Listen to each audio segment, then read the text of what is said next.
James Maynard, what is Fujitsu's strategy for the mobile market? So Fujitsu offers complete vertical offerings across infrastructure, manufacturing, right through to the end devices such as the smartphones themselves and tablets and laptop PCs, which we've got on display at Mobile Congress this year. But predominantly what we're looking at the moment is how we develop that smartphone business into a global business. So it's been predominantly based in Japan. And we've been very successful in the Japanese market.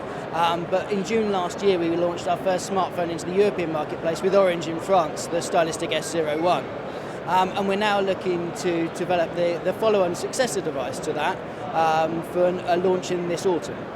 Is the new launch in France indicative of a more European focus for mobile? Fujitsu is already a global business, and we already have 30,000 employees in Europe, selling laptops and tablets and infrastructure and services and solutions. But what we haven't done is had mobile, up until the point at which we launched last year in France. So the expansion of the mobile business to a global footing, and certainly within Europe, is a more recent development. And that's due to the fact that smartphones are now standard operating systems globally. It's not an insular market in Japan with different operating systems. We now have consistency, which gives us the ability to expand the products that we've got and bring some of these great new technologies into Europe that people haven't seen before.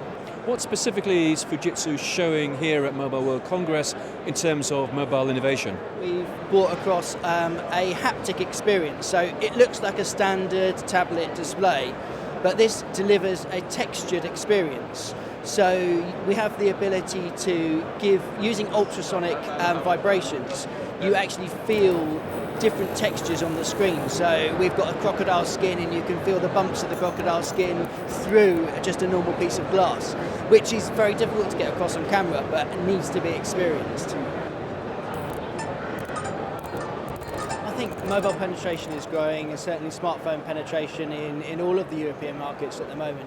But what's really key is the personalisation of devices. So phones are kind of for everyone, but smartphones need to be smart enough that they can adapt to each person and know that each person is different. So by adapting that and making the experience as unique as possible, we can ensure that it doesn't matter whether I've got the handset or the person next to me's got the handset. It might be the same hardware, but actually technology allows it to develop and ensure that it's specifically personalised for that person's usage.